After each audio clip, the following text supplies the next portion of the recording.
Recording and start the stream. Welcome to Horsin Around, a Dumbass Cast. I am your host, as always, Nick Mercadante, and with me today I have two lovely cat-crazed guests, if you'd like to introduce yourselves. Is it me first? I thought Jacob first. No, he literally said you first. Hi, I'm Lul. I saw the Cats movie twice in theaters within a week of it coming out.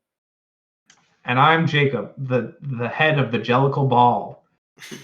And I just saw Cats for the first time today. So Lul wanted to talk about Cats for an hour, so I guess we're gonna do that. But before we do that, just before we Can start we do like a watch along of the movie? We just did. We also just did, and you missed it. No, well, on the podcast. No, we're not doing Come that. on. I'm not forcing. This is an hour-long podcast that goes an hour and a half and sometimes 2 hours. Which is exactly long enough to watch the Cats movie. No, I will not put my audience through Cats. That is a that is a choice for them to make. What you are doing right now. No, I believe in a moviegoer's right to choose. Yeah. Okay, Lul? They will make the choice to Nicholas, I'm your audience. Do it. No, Yeah, you're not all of my audience, Jack. You're not all of my audience, so I can't. Who the fuck else is out here making requests? I'm talking about all future audience members who may be listening to this VOD or the recording on Spotify in the future. Okay, they must choose to watch Cats on their own time. This is just us musing about our thoughts on the movie, which is completely a separate experience from Cats the movie itself. You can experience somebody's thoughts on Cats without being completely mentally ruined. So there's a very not if you want to actually understand them. But before we get down that tangent, we were talking. How did we get to the snowman? Movies, movie posters, the snowman. Oh, Dan Olsen. Okay. Cats, Lindsay Ellis, Dan Olsen. Okay. Yep. His channel. Mm-hmm. His movie about his video about the snowman. Mm-hmm. There's for context, Nick, could you bring up the snowman poster? Yes, I can bring up the snowman poster. I have it right here. All right, here is the snowman poster. Oh God, I didn't mean to pull it up on Rotten Tomatoes. Just fucking give me the image by itself. Here. Okay. Yes. Here is the snowman featuring Michael Fassbender as a guy. Now, as you can see, he's a Mr. Police. Graphic design is the snowman's passion. Graphic design is the passion. What the fuck? Wait, did you not look it up? No, I thought it's so good. What the hell is this? It's the best poster of all time. I can't believe this is real. Hilarious. Like, I remember in 2017, people were making fun of this. Like, this was around the same time that I think the Bye Bye Man was, like, getting advertised. The what? That shit as well. Oh, you don't know about the Bye Bye Man? That's like a meme even you should know. Hold on. You gotta look up the Bye Bye Man. It's I don't even remember. Don't think it, don't say it, Nick. People commit unthinkable acts every day. Time and again, we grapple to understand what drives a person to do such terrible things. But what if all the questions... That's not what the movie's about. What if the cause of all evil is not a matter of what, but who? When three college friends stumble upon the horrific origins of the Bye Bye Man, they discover that there's only one way to avoid his curse. Don't think it, don't say it. Don't think it, don't say it. But don't think it, don't say it. Once the Bye Bye Man gets inside your head, he takes control. What the fuck? Don't think it. Okay, now I want to know about what the fuck. Have you not seen the Bye Bye Man? What do you think? What do you think the answer to that question is, Jacob? I understand I'm an insane person, and I'm like, wow, that looks like trash. Sign me up. But like, Jesus fucking Christ. Okay, I'm sorry. We just side tangent your side tangent. So what is the side tangent about the snowman? If you've listened to this show before, you know that I'm a fan of Blank Check. And they released a snowman-themed merch because on one of the episodes, their guest, who had been hold on. I'm gonna need to pump the fucking brakes. Blank Check, the movie where like the Blank Check the podcast. What is okay? So not. There's a podcast called Blank Check. It's about filmographies and directors, and yeah, I've messed up the line already, but I'm thinking about the Snowman right now and the Bye Bye Man. But they so one of their guests came on. He's a recurring guest. He's called JD Amato. He's very funny. He's a director and he's also like one of the best guests in Blank Check history. I love him so much. He came on, and every year there's a special episode called Talking the Walk with JD Amato. This started off because they saw the movie Billy Lynn's Halftime Walk Together, which is another crazy movie. But he just has a lot to say about certain films. And this year it was The Snowman. it wasn't The Snowman.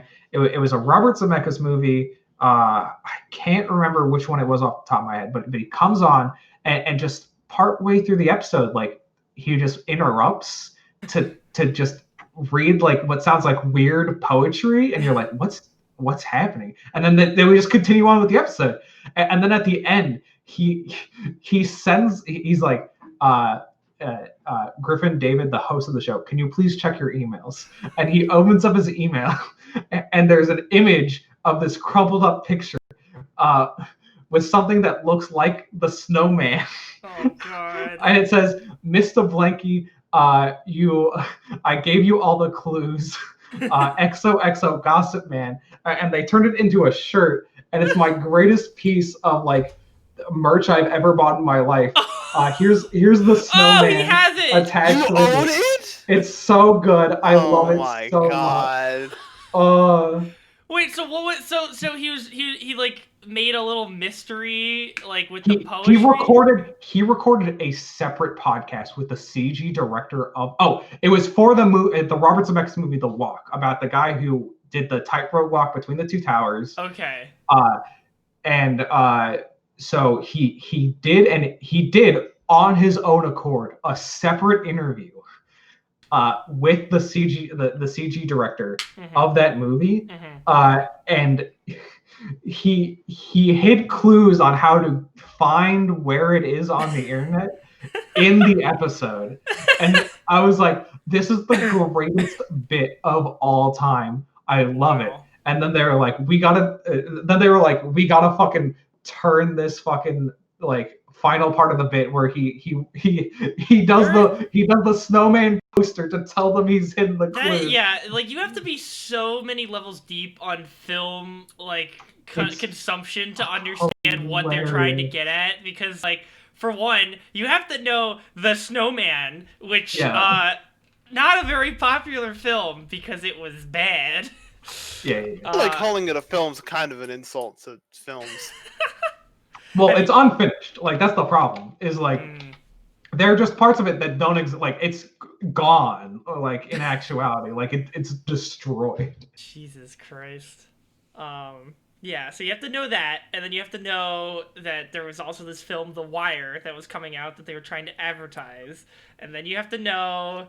Wait, so this Wire is not the same as The Wire? The Wire? No, so it's not called The Wire. It's called The Walk. Oh. It's part of their how they structure their podcast. That they do like basically directors' careers. So like this time around, they're currently doing what was the audience pick for this year, which was Robert Zemeckis. You know, Back to the Future, Welcome to Marwen. A bunch of other movies nobody knows, and then some movies you do, and Who Framed Roger Rabbit. I appreciate Robert Zemeckis a lot. I think he's a really interesting director. But JD has a lot to say about The Walk because it's a movie that a lot of people don't like, and I understand why they don't like it. But he is also correct in that, in terms of like making believable CGI, is like one of the biggest movies of all time, because they put so much fucking effort into it and made it look realistic, and instead of like some of the mushy stuff you still see to this day. I mean, what is so we just had a lot of stuff to talk about. Also, Talking the Walk started with Billy Lynn's long halftime walk. So when there was a movie on the slate literally titled The Walk, he had to be on it as well. So like everything fit perfectly. But it's literally like it was one of those things where I was like, this is the shit I appreciate the podcast Blank Check for, where I'm like what's like during their Tenet episode, I'm half convinced that for the first half, they inverted all of the sound effects, and I was like, what's happening?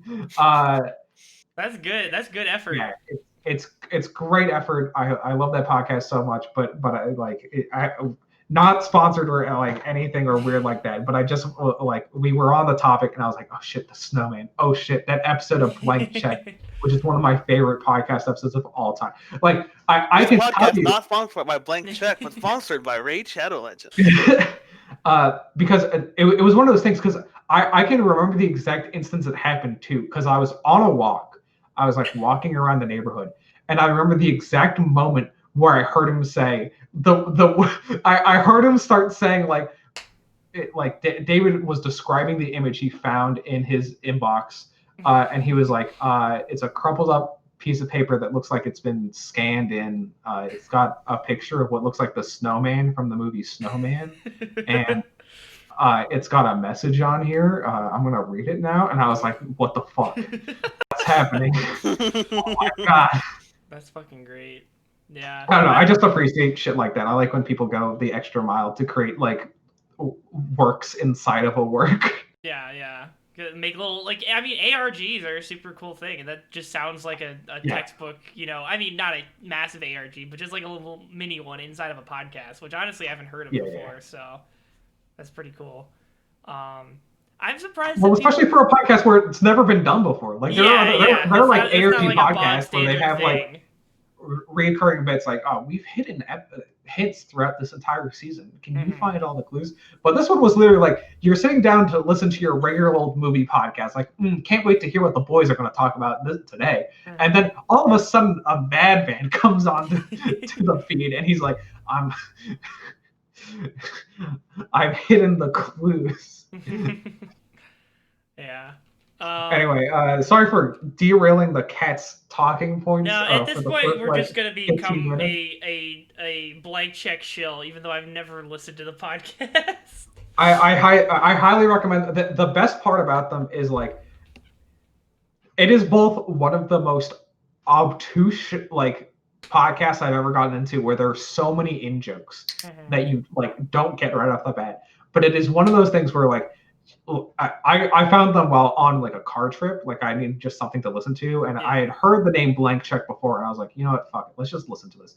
And I was like, I don't get it. But like by the end of the car trip, I was like, oh, I'm in too deep. I know too much. I'm one of the boys. Yeah. Like it's one of those things where like I don't know. I appreciate it so much. Like literally for the almost the entirety of the podcast. One of the hosts who was born in New York but moved to England very early on, there's a reoccurring bit in which they pretend every time they hear that he's lived in London that it's the first time they're hearing it. And it's one of those jokes where I was like, what the fuck is this? Like, this is fucking stupid. Like, there's no originality to this joke. But then like 50 times in, I'm like, oh, they're going to do the England bit again. Yeah. Me brain remember this. This be remembered. This funny. Well, look, this is the same podcast where they're like, shit, what's his name? Who's the guy from Les Mis? Jean Valjean? Yeah, Russell Crowe. There's not even a reoccurring bit, but just a bit that's mentioned every once in a while. Where during like one of their older podcast episodes, they talked about how their idea for a Donkey Kong movie was for Russell Crowe to play Donkey Kong. But he has to be in character, no CGI, no makeup. Can Russell Crowe instead play the barrels? Well, no. See, what you missed is the evolution of the joke is Russell Crowe plays everybody in the Donkey Kong movie. Oh my god. Probably would have been better than him and Les Mis, which we can now loop back around. It was bad. I liked it. To Russell Crowe. You have a biased Tom opinion, Hooper I'm sorry. I'm calling directing musical movies. The movie. And therefore bringing Tom about... Hooper directing musicals. He doesn't understand I disliked how they did the confrontation and like how they were very averse to like breaking the fourth wall, but that's just Tom Hooper being fucking dumb. Yeah, which is the problem. I agree with Sideways' video where he's like, dude, why'd they do this to these poor music makers? Why'd they say, yes, we're going to, you know how in music you have to worry about pace and tone, and all these other factors, and it's usually set in stone because it's a very hard process, and it's usually maximizing the musical notes that you're outputting in order to produce the most cohesive piece of art you can. Yeah, but like on set today, Taylor Swift decided she needed to yeah, do a little more Wolverine said he wanted to slow down speaking this part of the song, so now we have to make the orchestra completely change the song, and you're like, no, don't do that, dude. Don't do that to the orchestra. Yeah, shit, what was I gonna say? Oh, I remember from the Lindsay Ellis video that was talking about Cats, and then also Les Mis, because she was just talking about Tom Hooper in general. But like she was talking about how fuck, was it Anne Hathaway in Les Mis? She played her daughter is the daughter that Don Valjean adopts. Yes, right. She is the woman of the streets, if you will. Yeah, so she while she's singing one of the most climactic songs in the movie, she has to do it sitting down, which is apparently very bad for having to sing really hard notes. And she's in a tub sobbing. Yeah. Apparently, Sideways went into that.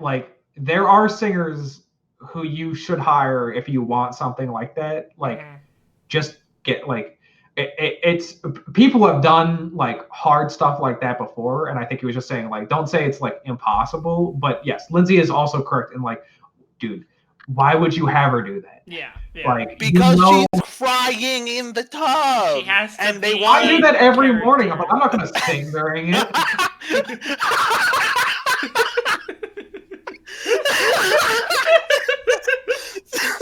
Jesus fucking Christ. Although I think it is funny, Lil, that you say that Tom Hooper doesn't let characters break the fourth wall in Les Mis, because they certainly do break the fourth wall in 2019 Cats. But no, even in Cats, he's averse to it. Do you not remember the last part of the movie where? Yeah, but in Cats the musical, they break the fourth wall the whole time. Right. Old Deuteronomy, at the very end, when old Deuteronomy talks to the camera and it feels so jarring, it's because in the musical they did that the whole time. In the movie, they just do it out of nowhere at the very end. Yeah. They also don't have the person playing Old Deuteronomy just talk to the audience like it's an actual musical number. That fucking last scene still haunts me. It's the best scene in the movie. I watch it and the first time I watched it, I was like, is this over? And I was 2 minutes in. Yeah. I thought surely this is the extent. And at one point when we watched it, and it was 3. They were little bits where they had everybody else do a chorus bit, but it was 3 minutes. In total, it's take.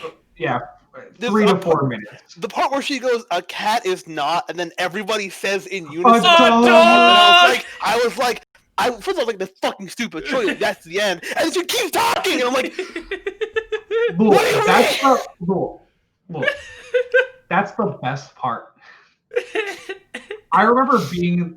I told this to Nick and the crew when we were watching it, but I remember being in the theater, her turning to me, and I was like, "Am I about to die? Have I had a heart attack in the theater?" And this is the transition. What's happening? I saw the funniest post about this movie where this girl was saying so I took some drugs when I was going in to see Cats the movie, and I was not prepared for the main character to be the same name as me. And she's what's her name, Victoria? Yeah, she's 15 minutes in, giant fur-covered human anthro creatures saying, "Victoria, me grabbing my boyfriend. I need to leave now immediately." I remember when that post was circulating when the movie came out. That's so good. I don't know. Me personally, I know that Cats is not a good movie. I don't mean to be that guy who's there is some objectivity and subjectivity, but to some extent, yeah, there's some aspects where you can be this wasn't it, guys. Yeah. But also I can use objectivity to support my subjective opinion, is what I'm trying to say. And I don't know. I genuinely believe that Cats does not deserve to be popular, but I do wish for it to have like a small cult following, mainly because I know it will. Because I watched it again and I was like, I love this. Yeah. Nick, can you pull up a picture of the mice? I don't want You're gonna ask me to pull up a picture of the mice when you can pull up a picture of the cockroaches. The cockroaches are not as bad as the mice. The cockroaches are horrifying. The mice are literally. You can see a circle where the child's face has been put onto a mouse.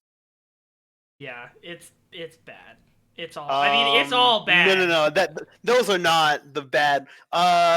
Maybe that one in the middle. Yeah, that's it. That's the one. No. The one you have up. The one you have up now. Okay. Yeah. It's just a regular. I do want to say there is also a picture of the cockroaches right here that kind of supports. The cockroaches are worse, dude. Like you're right, the mice are bad, but like look at that shit. Yeah. It looks like they're fucking hologrammed. Although I do wonder, is this one of the edits that you think they might have made? Because I didn't actually notice them. I didn't notice them being this bad when we watched it. Like maybe whatever version got. I mean, I watched it like day and date, or like so. I watched it before and after like the edits. Mm-hmm. Although I think the first time I watched it still was before. It was after the first major round of edits because I never saw the guy just wearing pants. Mm-hmm. But like both times it was this bad in theaters. Fucking insane. There's also that point, and to be clear, let's follow that line of logic. That goes back to Tom Hooper not knowing how to use his words and not knowing how to direct something like this, because he would go to the CG department and he'd be like, he'd see them I don't know if you know this, when you make CG, it looks bad at the start because you can't render the final product yet. And he goes, this doesn't look good, make better. And they're like, how do you want us to make it better? And he'd be like, I don't know, just do it. And then they finish the product and Tom would be like, this is not what I wanted. And they're like, Tom, fucking tell us that. Like, Tom, use your fucking words. They fucking made Jason Derulo's dick smaller and Jason Derulo was not happy about it. I'd be upset too. Rum Tum Tugger should have the biggest cock in the whole thing. Like that's the point of Rum Tum Tugger. He's got a hell of a tugger. There was also that point where he also has a foot fetish. Dude, in this movie, I was in the theater and I was like, "Fuck, dude!" I was like, "This is fucking weird, dude." Like, you're supposed to be really horny cats. This is the wrong kind of horny cat. I mean, it was wrong from the start of the movie where they decided to make them anthropomorphic abominations, but yes, it got worse somehow. There was also, just to touch on more things that, like, I don't know if... I assume it had to be a choice if they made it, if, like, the version that we saw today is the one that is just, like, gone through all the edits, but, like... There was a point where Old Deuteronomy got introduced, and then everybody was in the theater, and they were dancing... and all that jazz. There was a point where two cats were dancing and they just had sneakers on. Like, yeah, that was definitely the fuck up that they might not have fixed. That one Judi still had her ring on. I don't think that one was a fuck up. I think that was left in for whatever fucking reason. I genuinely believe that one. So many things that just doesn't make any sense. The sneakers look CGI'd in there almost. I know, but that is so much more confusing because literally, like, this whole thing up until this point has been like these cats are dealing. Dude, Jericho cats know who fucking Michael Jordan is. Like, oh my god, like. Yeah, like they live in this world where they're supposed to be cat size, so everything else is oversized. Like a couple minutes later, when magical Mr. Mistopheles is like pulling stuff out of his hats, like he has the dice and the cards, which are all sized for humans, so they're much bigger. Like they're oversized in his hands, so it's all human-sized objects. But then those shoes on those cats that are very clearly human shoes. Are just cat-sized. Every Cats video goes into how the proportionality in this movie makes no goddamn fucking sense. Because the cats genuinely change size throughout the movie. Yeah. Like, Victoria is like cat size in one scene, and then like for the next song, you're like, yo, why did the best example is in Mungo Jerry and Rumple Teaser. I think Mungo Jerry and Rumple Teaser works the best because they're like scene to scene differences in their size. Where like one scene you're like, dude, they're fucking tiny. What the fuck? Yeah. And then the next scene you're like, all right, they look more like the size a cat would be on that bed, I guess. But there's also a scene. There's also like I think when they end that song, they're laying in the bed and they're like head to toe reaching the edge of the bed. It's just like, is this a bed for a child? Like, what is this? None of us. Or a baby? Like, what? It doesn't make any fucking sense. I think my personal favorite, like from what I remember, just having it fresh in my mind, was having Sir Ian McKellen, famous knighted actor, have him introduced basically with him licking milk out of a bowl. And then he is Gus the theater cat. The theater cat, and then at some point he is acting like he is saying his actions as he does them to like, and they're cat-like actions where he's like, as he's walking out on stage, he's just like, sniff wood, and he just sniffs a piece of wood. That's just as he's walking by it, he sniffs it like a cat would.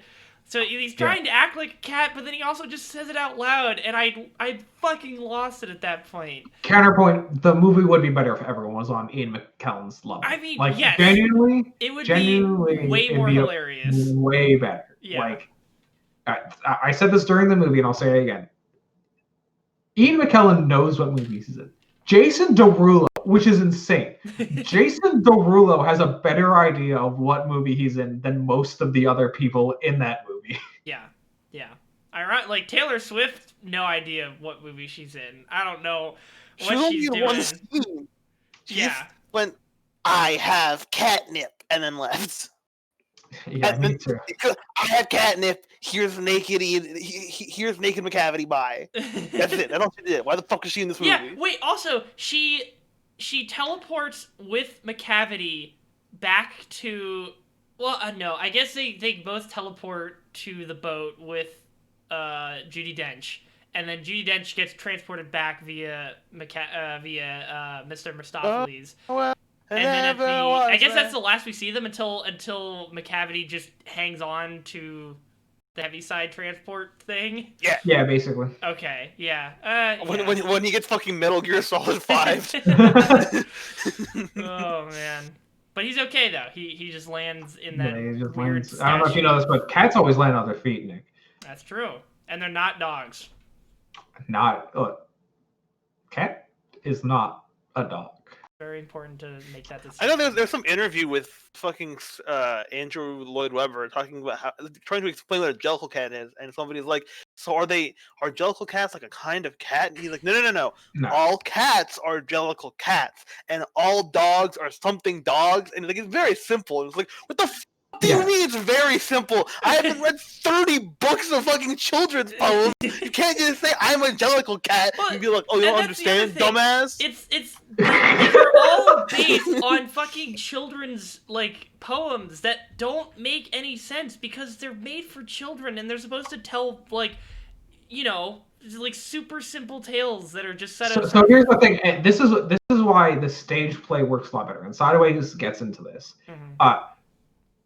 The stage play itself is weird because I agree with Sideways because I hadn't thought about it until his video and he explained it. Where basically, like, if you view Cats as like a weird commentary about songs in musicals, like it is actually a very interesting thing because it's literally going through every character and giving them like an "I want" song, which is in like musical lingo, like the song where the character explains who they are and what they want. Right. It's I am songs are more about who you are, focus more about who you are, but you can still talk about like, I'm Gus the theater cat, and I would like to. I'm Gus the theater cat. I'm here to say. Good at I would like to be young and acting again. Mm-hmm. That's his "I Want" song, and that's the song he sings in Cats. It's interesting and every character does an "I Want" song, And then you get to Grisabella's "I Want" song, which is literally like, "I would like to be accepted back into society," and you're like, "Oh shit!" Like in the musical, you're like, "Oh well, Mr. Mistopheles just saved Old Deuteronomy, so like Mr. Mistopheles is like clearly the most valuable player here. Like he fucking wins." But then like all the stuff happens with Grisabella, and you're like, "Oh shit!" Like no one else has a chance. She sings the best song in the show. She sings the best song, and it's like also the most emotionally like heart wrenching song in the thing, and you're like, oh well, all right, you win. Everyone different, everyone had wants, and you were like an actual like person. I think it's interesting that you phrase it like that though, because like at least watching the movie, maybe it's conveyed better in the show, but like you differentiated between "I Am" and "I Want" songs. It felt like a lot of the songs in that were done in this sorry, movie. I might have mixed it up. I think he says everyone sings an "I Am" song, and Grisabella sings an "I Want" song. Okay, yes, sorry, that's what that is accurate, because like it seemed like everybody was basically, I am this guy. Here is me, and then with Grisabella, it's just like I want to be welcomed again, want to be not hated. It's like that's fair, but. Yeah, and that's like it's not nearly as compelling when everybody's just like, here's what I do, and that's it. Please let me be the winner. So I don't know. He does a good job about explaining why certain songs work better in the movie than they do, and it's basically like what we talked about during the movie. Like, why did Tom keep interrupting the song when the song was like? Because we have to have Rebel Wilson and fucking James Corden do funny man bits and funny woman bits. Exactly.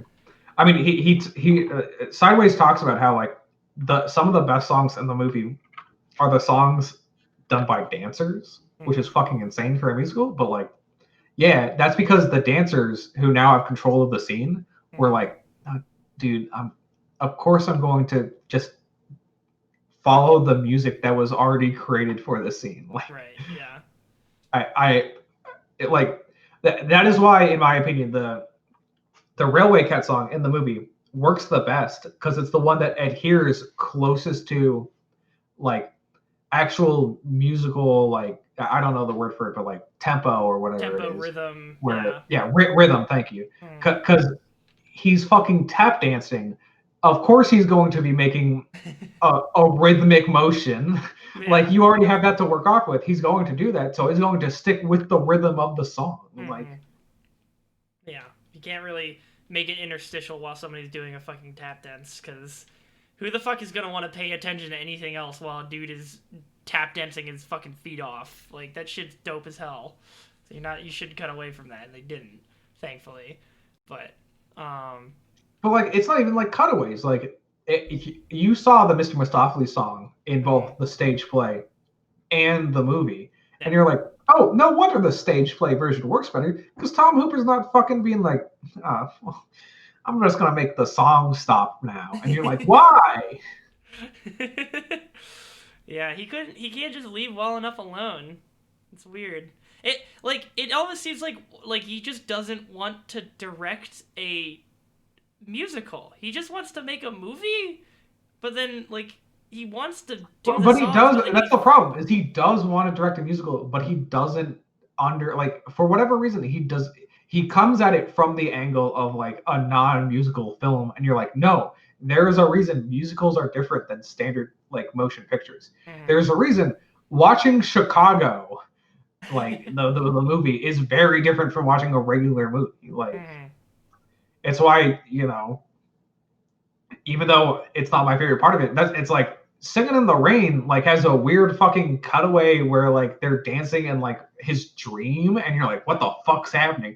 But like it's a musical. It's like you gotta consider it differently than like your regular thing. You can't use like, when you're trying to shoot actors or dancers, you're not gonna be like, it's time for some shot reverse shot right here. No, you're going to use wide shot. And you're going to let them fucking dominate the space. Oh, I think I don't know if this is brought up, but he also has this weird thing where it really feels like Tom Hooper doesn't know how to like block a scene. Blocking, if you're unaware, is like the physical location of the actors. Like before the scene happens, you mark spots on the set to say like, hey, you're gonna be here and you're gonna be here. Like Alfred Hitchcock is like one of the masters of blocking. So if you ever want to be like, what does blocking look like in movies? Go literally watch any Alfred Hitchcock movie, and he's, namely because of the limitations at the time. Yeah. You have to be good at blocking so that you can express things through what is a pretty stagnant camera and set. Right. Like, when you can't move the cameras around because they're fucking 500 pounds and they haven't invented like, you know, camera tracks or whatever. I mean, they've invented it, but like you can't use it all the time. You don't have like all the benefits of modern technology. You have to use the actors in front of you to like change things. Like and it's also like what you're saying. You want to know why a fuck ton of shot reverse shot is harder in the past? Because you have to move camera, roll, cut, move camera. If you have multiple cameras, sure, but once again, like you're not working with the number of cameras a modern day studio has. Like you got a fuck ton of cameras, sure, but like for the time period. Yeah. Yeah, I don't know. I mean, anyway, I like movies. Whoa, crazy. Yeah, I would say after my first viewing of Cats, I definitely don't have any inclination to watch it again anytime soon. Cowardice. I mean, look, that's the thing, is watching Cats, I was like, I would not hold it against anyone who walked out of this movie. It was like, that was fucking terrible. Well, I think the thing is, like I also was going into this movie with the understanding that it was hot garbage, and I was gonna have fun poking fun at it, rather than like going into being like, I want a fun musical. I want to hear good songs, and I want to see a cool story conveyed through songs. Because if somebody went into Cat 2019 and expected that, of course they're gonna fucking walk out of the theater, because that's not what you get. Nobody walked into that movie expecting a good movie. I don't. Like, I think some people everybody saw the trailers. No, everybody saw the fucking trailers. People, at the very least, people knew that something had gone wrong. Yeah. Someone like fucking hit the timeline a little bit too hard one day and was like, oh no, we've destroyed Cats 2019, and now we're in the warped reality. Yeah. What was what was it? God damn it! I was like, I started saying it, and then everything just fucking left my head. Cats, 2020 movies, timeline. Oh, he almost had it. I don't know. I'll figure it out. Without Cats, nothing. Something about walking into a movie theater and knowing that you were going to see a bad movie, but I don't remember what it was. I mean that. I've been using this joke a lot recently, but I have been having fun with it. I'm going to hit you up with do you know how much that narrows it down meme right there? That's from fucking Batman Beyond, I just found out recently. You didn't know that was from Batman Beyond? I didn't recognize the villain from anything. The second, if you've ever seen it with like the first panel is literally Terry. That's how I discovered it, because it usually only just shows the second, because the first panel is usually whatever it's referring to, rather than Batman walking in and saying something, and then the second panel is the bad guy responding. Yeah. But yeah, and then I saw it with Batman in it. I mean, Batman Beyond, fucking great show. I love that show. I should watch. It's like a formative part of like 2D animation for me, honestly. Yeah, like because basically when I got onto it, it was like already a little bit past Batman animated series time period. So I'm unsure about this. I would love clarification. I know that there was a Batman Beyond movie, and then there's the Batman Beyond TV show. Which came first? Was it the movie? Was there a Batman Beyond movie? Isn't that the one with the Joker, like Mark Hamill returning as? No, that's Batman: Mask of the Phantasm. I'm pretty sure you're thinking. No. I'm talking about, because it is future Batman. Oh, Batman. Okay. So there is one, but I can't fucking. I actually can't find anything on 3 seasons here. Let me look Batman Beyond movie. Okay. 1999. I think it was before the show then? It might have, so that was like an extended pilot for it, because this one, wait, what? Wow, okay, wait, so this movie, in the poster at least, features that character that is in the meme with like the I see him now. ghost skin. But, oh, no, I'm thinking of Batman Beyond Return of the Joker. Okay, yes. This is what I'm thinking of. And so I'm wondering if this came out before or after the TV show. Let me see when the TV show came out. It aired while the show was airing. Okay, so it was like a special. I do remember Return of the Joker. Yeah. Yeah, because it brings back Mark Hamill from like the the old animated series voice actor, because he's fucking great as the Joker. And sorry, now I'm also thinking about like Justice League and all of that, and I remember, I don't know, there's this fucking classic episode where I think it's like a Batman Beyond and Justice League tie-in, but I think they aired it on both series. I can't remember if that's true or not, but I feel like it is. Interesting. But like Terry like fucking like basically like hunts down Waller, and he's like, yo, give me fucking answers about fucking Bruce. And she like tells him about Terry the time. Is the new Batman, right? Yeah. She tells him about the time that like Ace from the Heart of Cards gang, which is like a Justice League group of rogues. Yeah. Where they're all based on like different cards in a set. Yeah. And like Ace is like basically like a genetic like clusterfuck. Is this the one where that child dies and Batman sits with her? and like fucking cry. Mm-hmm. Where because she's basically like she's basically a bomb. Mm-hmm. And like Waller is like, you have to fucking kill this child, and Batman's like, what the fuck? And Amanda's like, yeah, well, you see, she's a bomb, and she'll go off when she dies, so you have to kill her. All of Gotham will fucking explode and die, and that'll be on your head. But here you go. Go kill her now. And like, Batman just like sits down and has like a heart-to-heart to her, and basically like comforts her as she dies. And I'm like a teenager, and I'm like, dude, what the fuck? You can't. I didn't realize that was a crossover episode with Batman Beyond, because it just looks like a JLA episode, but I guess it's it's a crossover just because the episode is about Terry trying to find out more about Bruce. Okay, I see. Yeah, because they those two things exist in the same continuity. Like JLA happened, and then decades later, Batman's because the JLA has a time travel episode, which is one of the best episodes in the series, where they go to the future where they've lost to the time traveler, and you're like, dude, this shit fucking slaps hard. It's good shit.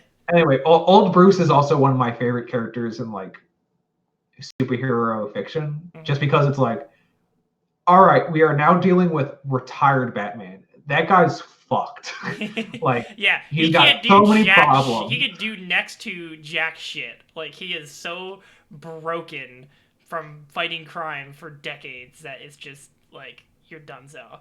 And he's also like, I don't know. There's like this classic thing where like when they go to the future, regular timeline Batman is like, tell us where they are, and he's like, I'm not telling you anything. And then like old Bruce Wayne is like, yeah, fucking dumb kids, I'll show you how it's done. And like he fucking like they don't show it, but like he fucking destroys. I think I've seen it on YouTube. Fuck? Yeah, he like fucks him up. Like he's not full like Thomas Wayne like, in like the Flashpoint Paradox or whatever. Yeah. He's way more aggressive and like even more brutal than JLA Batman is with his suspects. So yeah, it's a good time. The only other thing I wanted to mention about Batman Beyond is I have not watched the series myself. I probably should. I feel like a lot of the classic DC animation stuff I should really watch, because Justice League of America also seems like a really cool show that I just missed out on. You didn't watch it?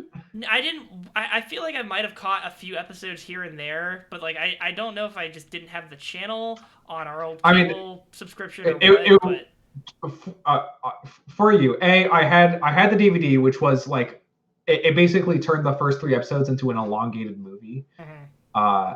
And also especially the original series, Unlimited was a little bit easier to find on television, but like the original series, like you couldn't find that shit on television. Like in order to watch it, like I've seen it more on like Netflix and YouTube. How did I find that on YouTube? Stuff where I like watched through the entire series. Right. I don't know. It's one of those things where I was like, people keep going on about how like, like the 2010s had so much more narratively based television, and I'm like, yes, that is true, but also please do not discount some of the like narrative based television that came up. Like, yeah, JLA and JLA Unlimited are both like, monster of the week shows, but also like there's fucking emotional interpersonal drama that happens over the course of the series. Like, I don't know, there's I mean, like, yeah, there were great, like, fucking Teen Titans, like, fucking, people forget that Avatar was, like, what, 2007, I think? Yeah, exactly. It's a little later in the decade, but still, like, it's, that shit was fucking massive. What was also crazy about JLA and JLAU is, like, you're like, oh, this is, like, a new show, so they'll drop some of the line, like, the plot lines, and it was like, no, that, like, is a direct sequel. Yeah, it's a direct sequel, and like one of the most heart-wrenching episodes of JLAU is the Solomon Grundy episode, which, like, just on its surface, like, hits pretty hard, but like it's actually it calls back to an older episode involving Grundy, where like, and you go back and you've watched the episode and you have context, and then you watch it again and you're like, dude, fuck me. This is fun. Yeah, but I haven't seen Batman Beyond, but I have watched. Do you guys remember the ever popular the most oppressed group of all gamers clip that is a dub of a Batman Beyond episode? No, no, I haven't. Here, I'll put it up on the stream, and I'll send you guys a link. Okay. Of all. It's only 10 seconds, so I'll just throw it on the stream real quick. But it's fucking hilarious. Oh, I have seen this. Yeah. So. Oh, maybe. Oh, yeah. Shit. So this comes from a parody series of Batman Beyond called Batman Beyond Ill. And I think it's created by a guy named Soul Brother 3 or something along those lines. Here, let me see if I can just look it up real quick. But it is legitimately, like, he does a couple of parody series. One is based around, like, Gohan's like high school arc in the DBZ anime. That's just, like, turned something that I think a lot of people consider to be kind of a pretty low point in the series. Batman Beyond Ill. This is SBN3 is the content creator, but he I don't know exactly. You have to really watch it on your own to I don't want to like spoil stuff or try to explain it because I wouldn't be doing it justice. But dude, like, I know SBN3, but I think I know him from like a microphone video he did like 5 years ago. But yeah, he just like has such a distinct style of comedy where it's just, I think the best way I can describe it is that it's just hitting you with punchline after punchline, like rapid fire, and like you can't, like you can barely keep up with it, but it's just keeping you, like, at least for me, it keeps me rolling on the floor laughing, and I fucking love it. Unfortunately, I think the episode that features that iconic the most oppressed group of all gamers line is the one episode that was pulled from YouTube for like copyright. Sad. Which is really unfortunate. They're trying to oppress the gamers. They really are. It's kind of fucked up. But the rest of it is on his channel, and it's so good. He also does. So he did Batman Beyond Ill. He did. Let me see if I can just pull it up on his channel. Oh, he did like a full ass movie on so there was a he does some really weird, obscure anime adaptation or like dubs. So there's this one called Taste Closed, which is a parody of Case Closed, I think was the name of the original anime, where it's like a show about a detective that gets he gets turned into a child and then he has to solve cases as a kid, and it's like that's just the gimmick. And he does like a whole ass like hour plus long movie of like his dub content, but for like a full length movie, and it's so fucking good. That's crazy. But yeah, I fucking love that guy's content, and I think more people should check him out. So yeah, that was Batman. Do you guys want to talk about impeachment too?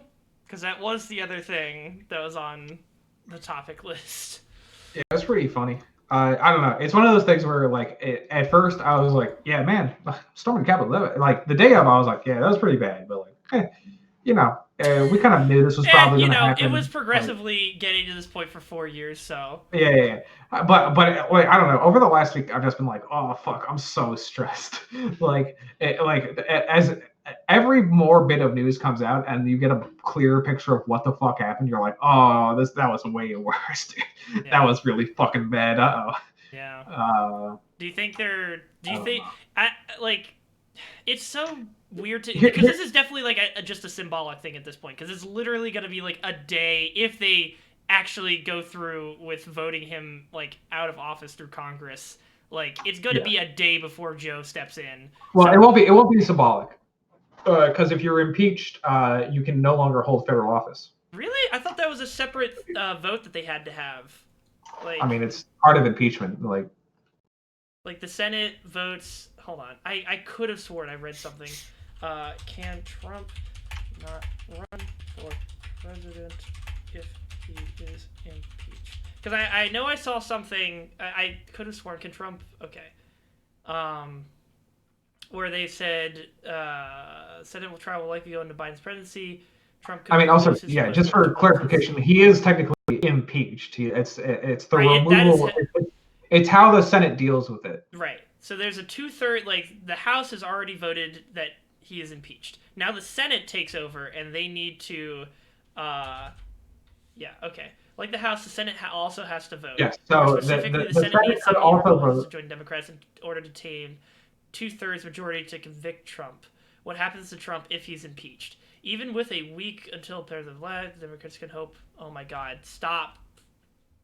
Where the fuck is this? There's a good Reuters article on it if you want it. Sure. If you drop it, I'll pick it up. If the Senate votes to remove Trump, a majority of senators must also decide whether or not to ban him. So it's a separate vote. If the Senate votes to remove him, so he gets to remove with a 2/3 vote, and then there needs to be a 50% majority vote to keep him from running for office again. So it's interesting. Like, even if I guess it's like if the 2/3 vote is going to be the harder one, obviously. So if that happens, I guess the no more running is probably going to be a given if everybody stays. Is no more running not only just a simple majority?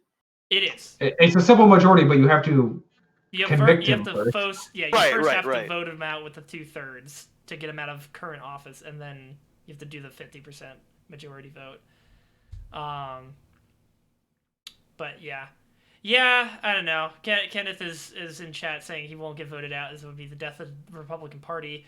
And if he gets voted out, he won't run as a Republican in 2024. And there goes at least a third of the entire Republic. Yeah. It's interesting because I remember people in 2016 were saying, like, if Republicans don't win this election, the Republican Party as we know it is dead. And now it seems like people are saying that again. And I'm wondering if that holds water. Like, we're not there yet. Like, as much as we could, like, I don't know. It's the actual death that has occurred is the perception of the Republican Party. Like, let's be clear. Even during the George Bush years, there were people who were willing to say the Republican Party is not that bad.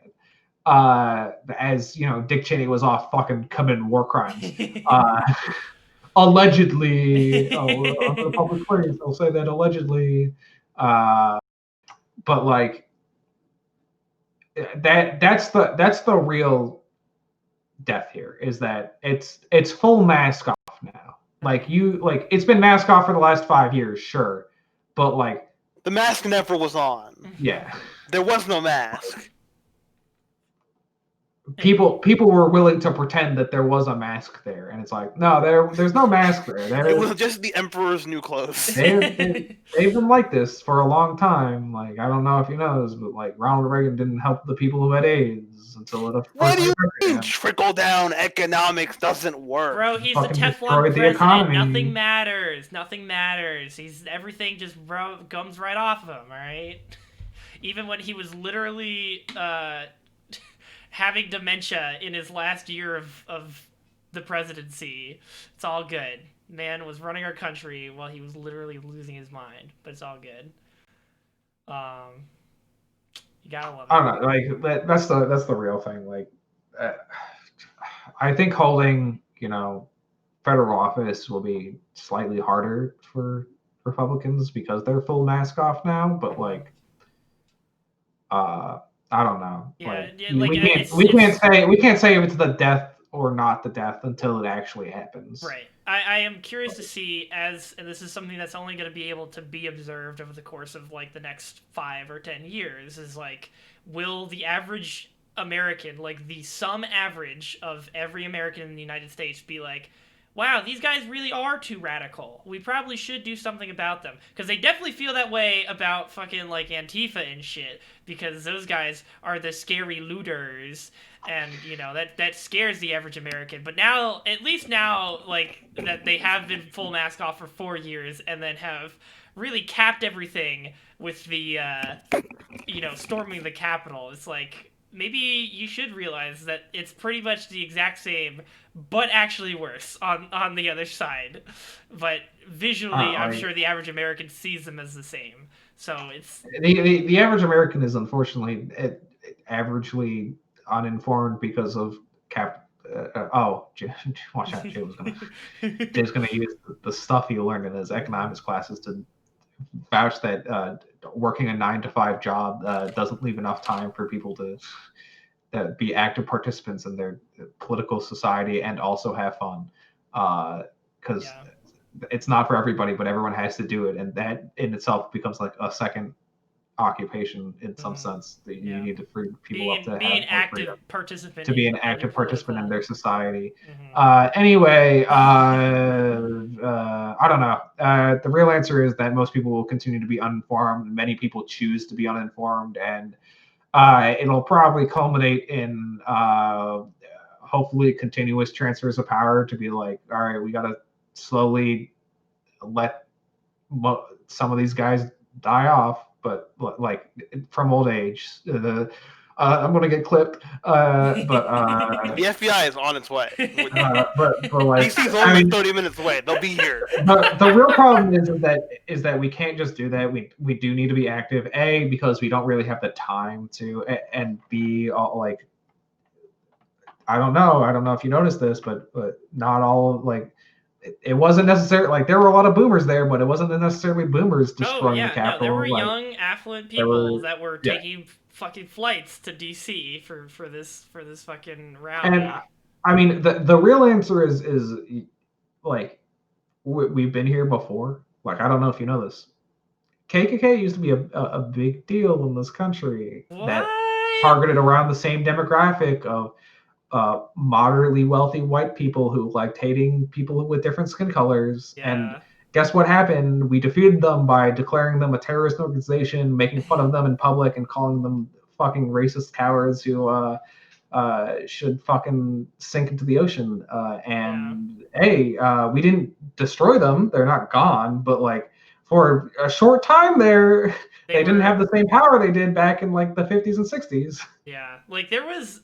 like, it is very shocking to be reminded that, like, David Duke was actively trying to reform the image of the KKK so they wouldn't be labeled as a terrorist organization, like, 50 years ago or whatever. Like, it wasn't that long ago, and that's...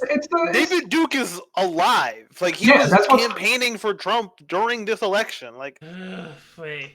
Yeah, Like, But people man, this is No, not I know ancient he's still, history. but The what I mean is, dude's like still kicking. right, but like at the height of like when the KKK was trying to like appeal to the average American, is just like, we're not evil, we just think certain things should be a little different. It's just like they're We just trying to believe in the natural order of things. right. They're He's trying to out. use platitudes and like just move things in very small increments towards their direction without using any of like the full mask off phrases or like, Yeah, whatever. They put the silencer on. Yeah, exactly.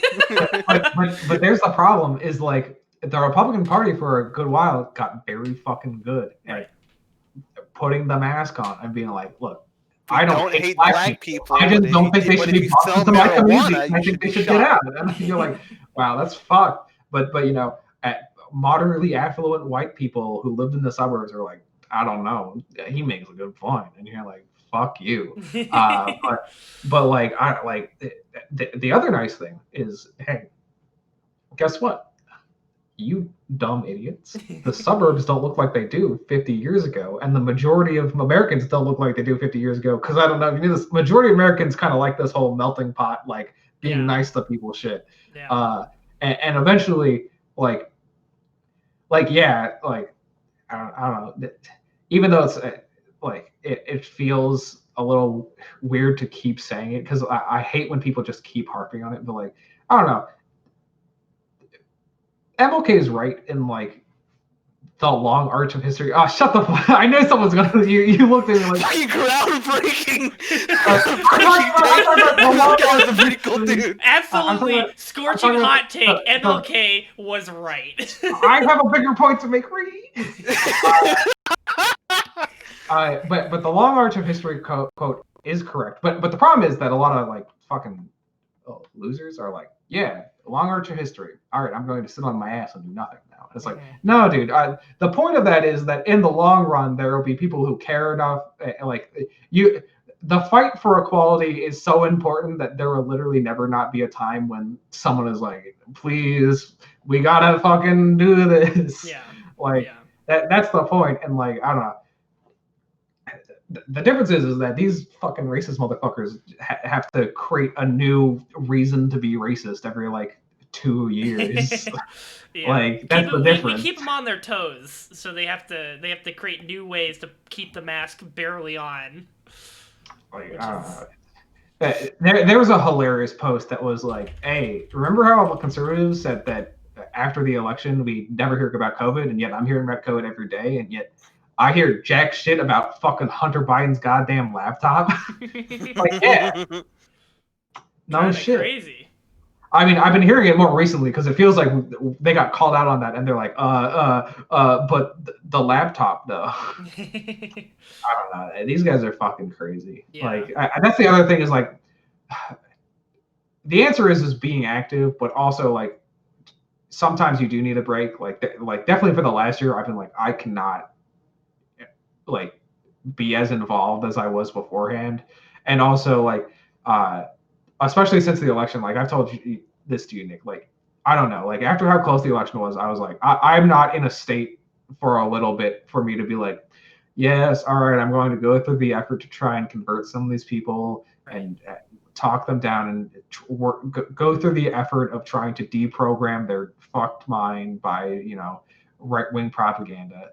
Like I just don't have patience for that right now.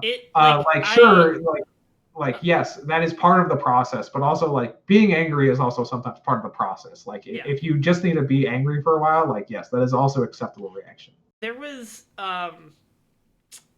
I was watching because they were doing the impeachment hearings on like this past week on Wednesday or Thursday. And so I tuned in to YouTube to like watch the live coverage and just like hearing everybody was like the Democratic leader and the Republican leader were yielding time to senators from different states to say their piece about in the impeachment process. And just like, I don't know, like, not to both sides this, but like, I definitely, for one, like, hated what the Republicans were spouting, but like, Democrats were just spouting as many platitudes, it happened to be for the right reason. Like, they're but like correct I would say saying. that is a very important difference. Yeah. Like as much as I can agree, like the Democratic Party is flawed. Whoa, kind of whack. Like I don't know. Like everybody who like got up to speak just said some fucking personal anecdote, right? Yeah, some fucking platitude, made no mention of how we're gonna fix this, how anything's gonna change, and then just sat back down. And I was like, this is 4 fucking hours of wasted time. You could have just said, "Oof, owie, I'm scared that they broke in," and then move the fuck on. But here's so as much as I wish that debates were more productive, and this is not an excuse. All of these things, when it comes to actual voting day and like the quote unquote speeches, those are not debates.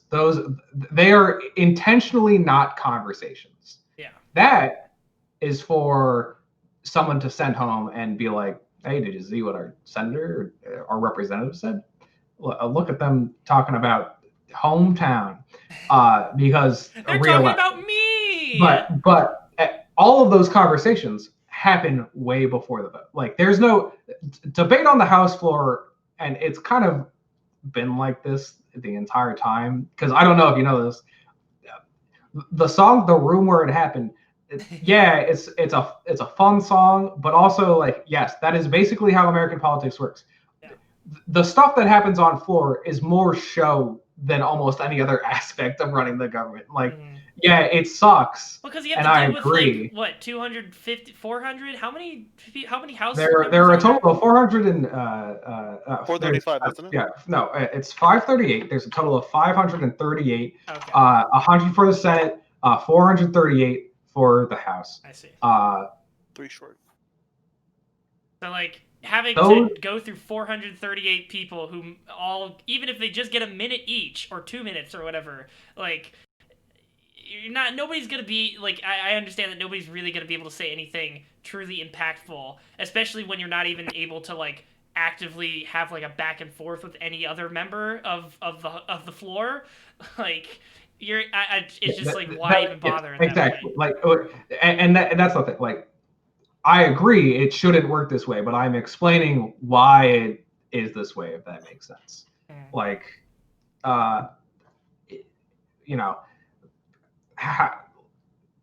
even though this is the movie Lincoln is not an accurate representation, and also the movie Lincoln was showing you all the fucking kind of slightly corrupt shit that Lincoln did in order to get the votes in the House for his way. He definitely fucked around just so he could try and get this. That's kind of part of the, like, when people are like, Lincoln's boring, I'm like, no, Lincoln's fucking fun, because I love them going around being like, all right, here's this guy, here's what he cares about, here's how we are going to convince him to vote the way he votes on vote day. Because on vote day, if you remember, there are speeches, and those speeches don't necessarily convince people, but it is all of the work done beforehand to vote. Like, I don't know. Which is a kind of a flawed way of doing things. I agree, but I'm merely explaining why they function the way they do now, not the optimal way for them to function. And if there is one thing that's almost guaranteed, I mean, I don't have an answer. I don't know if anybody has a end-all be-all answer to how to do this the right way. I mean, like, the answer is to, if someone wants to use the House floor in the style you agree with, vote them into office or run for office yourself. Like, as much as it's like, oh yeah, just run for office yourself. Yes, I understand what I am saying. That is a very hard task for anyone to do. And you usually require the backing of you do require the backing, or at least mild approval, of your local political party and the national political party.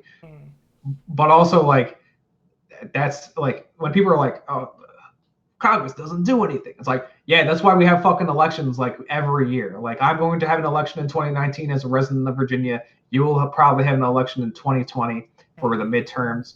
Like, if you don't agree with somebody, go out and find candidates you agree with and be like, you should run for office. And if they don't run for office, ask them, hey, who do you think would be good to fucking hold this position? Or if you already have enough information and you feel like you're making a decision, vote in the fucking primaries. Because I know, as someone who votes in the primaries, no one fucking shows up for the primaries. Yeah. Hopefully we could see that gradual shift. I think like you were saying, enough people have gotten angry about it, which again, like you said, is a part of the process. It's like that is a good motivator to go out and vote, along with other things that you should be doing to actively. Yes, I wish it wasn't the primary motivator in this country, but it does seem that when people are fucking pissed about something, that is usually when they're like, all right, I'm going to the polls, boys. Yeah. So hopefully that trend will continue and more people will vote. I mean, I think the turnout was pretty surprisingly good this year. So I feel like if we manage to actually shift voting to like ranked choice, people might actually want to vote. Well, that's the other issue is like ranked. Well, no, I do not think ranked choice voting will improve the number of people who want to vote. I think that will actually lower the number of people who want to vote in the short run. At least. Initially, because I don't know if you know this, people have a hard enough time filling out a single bubble. Now they gotta pick more than one. Now they gotta use numbers. That's like fucking math. But I agree with you. As it stands right now, I can't like in good conscience, I cannot vote for a candidate that I legitimately like. I have to vote against the worst option. No, I understand. No, I understand. That is why I do agree that ranked choice voting is the better voting system. But I would not make the argument that it would improve the number of people voting. Yeah. Because I will default on my previous point, which I understand. I'm sure somewhere in my semi-political future, someone will come back and be like, "See, Jacob Stenstrom hates the American people, and he called them dumb." And it's like, no, it's just that most people are low information voters. And I know that because I study political science, and like most people do not dedicate as much of their daily time to politics as I do, which is fine. Which I think people like, yay, I'm doing this an unhealthy amount, and I wish you could be able to keep up and also like stay informed. Yeah, like I don't know. But what were you ranked choice voting? Ranked choice voting would improve partisanship. I feel like is one of the best things that ranked choice voting will do, because now, like you said, Lil, you're no longer voting against someone. You're ranking the people you want, and that makes it more likely for negative attack ads to go away and be like, no, I need to make the most people like me, not make the most people hate the other person. God, that is something I'm so glad is gone now with the political fucking election season over. Like every single time I got an ad break on YouTube, it was somebody shitting on fucking Dana Balt or whoever was running for fucking local Congress, like shit like that. And then obviously all the Joe Biden and Trump stuff. Like the Northern Virginia like Democratic Party has this shit on lock. They know they don't need to convince us anymore. Like we used to be a swing state, but like they're like, what? Oh, Virginia's only reporting like 40% of people, and Donald Trump's ahead by like 200,000 votes. All right, sure. Once Northern Virginia gets in there, the Joe Biden's going to win. We're calling it for Joe Biden. And I'm like, yeah, like, sure, we didn't count all the votes, but you're kind of right. Like, the second fucking Fairfax and, all the Northern Jacob, Virginia. You got to be careful when you say that, because then people are going to say that the vote was indeed stolen. And yeah, well, don't worry, guys. Fuck. The vote was stolen by counting the votes of the blue places. Are you telling me population centers have high population and may have a large chance? You're telling me that the part of Virginia that just pays the taxes that fund the entire fucking state? God, don't get me fucking started on some of the jackasses in Richmond who are like, we don't think Nova should get any money in this package. Why are you getting all the Nova? And it's like, cause dude, we make all the fucking money for the state. That's why we need fucking infrastructure. That's why we're asking for you guys to give us money to build roads. The blue counties smaller than the red counties geographically. There's 8 people in some of these fucking. Do you know anybody who lives in Danville, Virginia? I don't. All right. I know. Look, I know we're over, so I'll make this last point short. But like the one thing that does give me hope is that the runoff election in Georgia, which if you know anything about runoff elections are fucked when it comes to turnout. The turnout here that time was actually not too bad.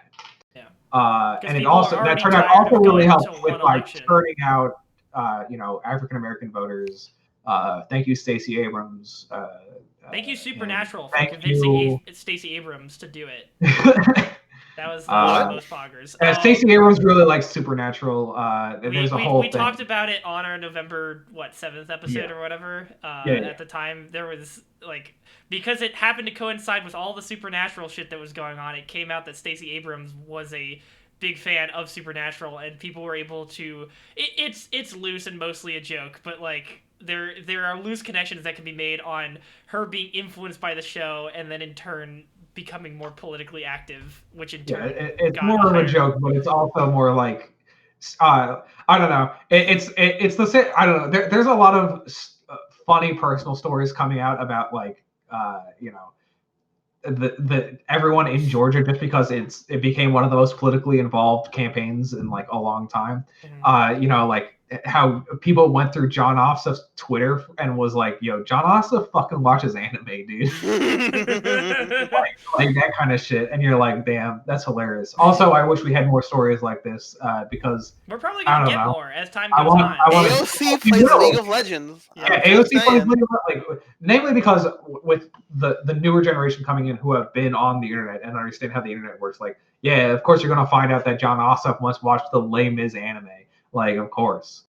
Somebody asked her on stream if playing League made her better at dealing with people on the house floor. About how dealing with people who just int in ranked games has given her the patience to deal with bullshit in the house.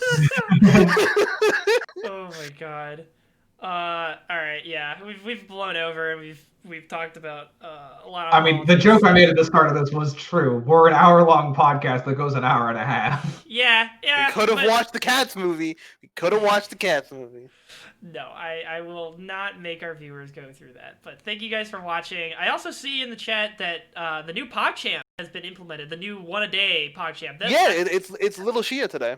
Okay, I honest to God, when the first time I saw it pop in there, I thought it was AOC. I was just like, no way. There's no way that one of the first PogChamps. Dude, she's pogging out on the house floor, dude. I think you have to submit your own to be eligible. Wait, can I? Oh, if there's a form that I can fill out, I'm pretty sure there is a fucking Dante 3 Poggers as one of my emotes right now. I'm gonna fucking submit it. I also I have one last political note to make. Okay. According to 538 and other approval polls, his approval is going in the dumpster. So just remember, much like previous presidents, there will be people who will say, "Yeah, can you believe that? That was wild. I never supported him." But in actuality, they're like, "Oh, I was a bad guy. I gotta get out of here." Are we the baddies? Yeah, literally, are we the bad guys? That never happened. I don't know what you're talking about. I've never been to Prague in my life. Yeah. All right. Hey, why are all these Germans in Brazil? All right, continue. Jesus fucking Christ. Anyways, thank you guys for watching. I'll be back a little bit later. We're going to try another Solok run. Hopefully I won't get curb stomped. You don't die immediately this time? Yeah. Hopefully we won't get curb stomped by a level 15 Machamp that decided to use Focus at the first gym. But until then, thank you for watching. Stay safe and peace out.